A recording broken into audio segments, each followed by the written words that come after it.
bon dama dégg léegi mon frère Touré wax la performance et la bureaucratie te ñun ñëpp ñi nga xam ne jàng nañ administration jàng nañ la définition de Max Weber selon le concept de la bureaucratie et selon la performance. La performance est une politique qui vise l'efficacité tout court. Et la bureaucratie, c'est basé d'abord, avant tout, sur l'efficacité, mais la division du travail et la répartition des tâches et la place des compétences hiérarchiques. Lii mooy li nga xam ne moo am.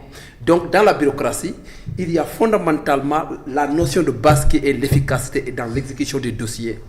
Et ensuite, la compétence doit primer et que le respect de la hiérarchie doit être légal.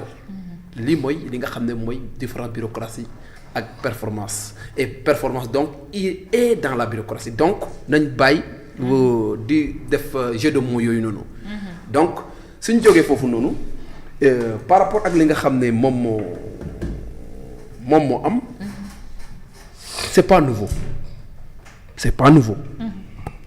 Loolu il faut que ñu xam ko et que un premier ministre ne peut pas être super fort dans un régime présidentiel mënut nekk ku ko bëgg it da ngay caaxaan wala da ngay fooy sa xel.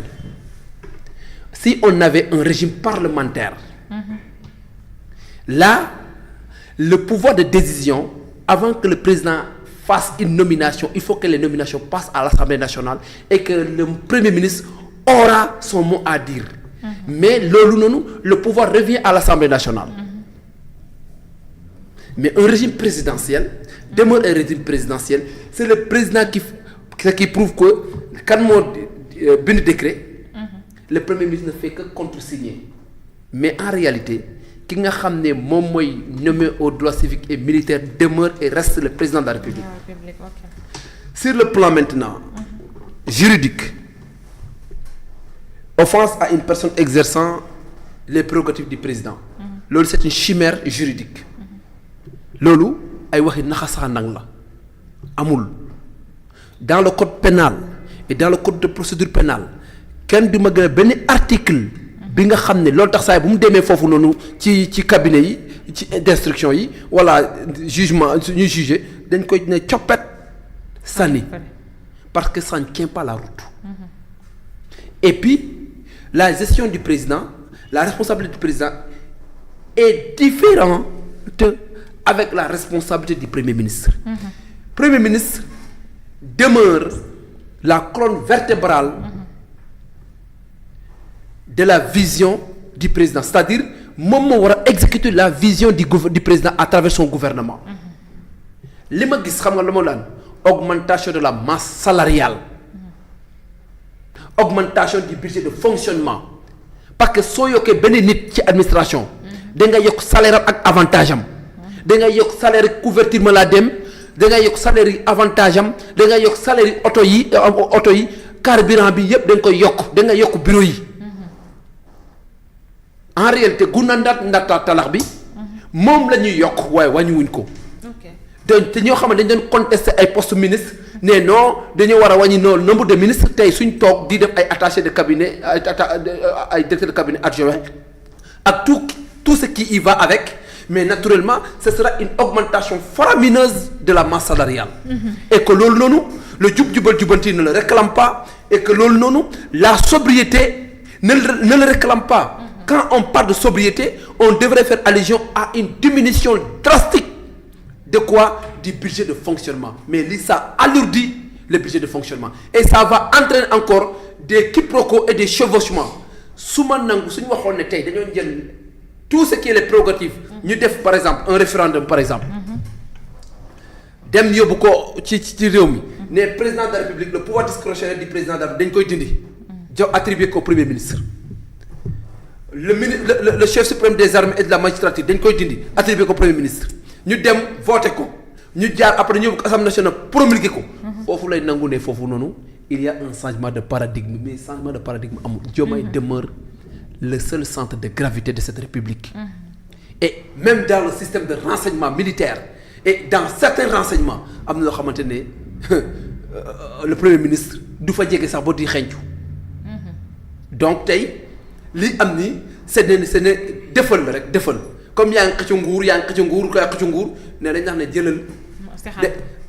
dañ morceau yàpp la rek dañ la koy sànnil as morceau la rek dañ la koy sànnil nga toog am loo seeñu en attendant mais seeñu bi après frustration lay juri ëllëg ci biir frustration nañ toog fi ak 3 mois on verra encore qu'il y aura de la frustration parce que xam nga un homme avide de pouvoir qui cherche le tout de son possible pour accaparer loo ko mën ci jox di doylu et loolu on le verra l'avenir nous donne la raison léegi li ci am nag muy premier ministre muy président de la république comme mënti doon ci biir Sénégal soo fi waxee loo xamante waxu gars yi dañ lay tontu à l'immédiat amul autorité préexerçant xamal les rôles du président xamal rôle je ne sais pas ange rôle je ne sais pas quoi loolu moo fi taxawul kenn moo am mooy ne ñun on est des républicains nous allons respecter nos institutions waaye képp ku fi wax loo xamante waroo ko wax nañ taxaw ci yow ne ko waroo ko wax nii nga ko war a waxee te li nga wax taxawul et on assume toutes les responsabilités parce que nag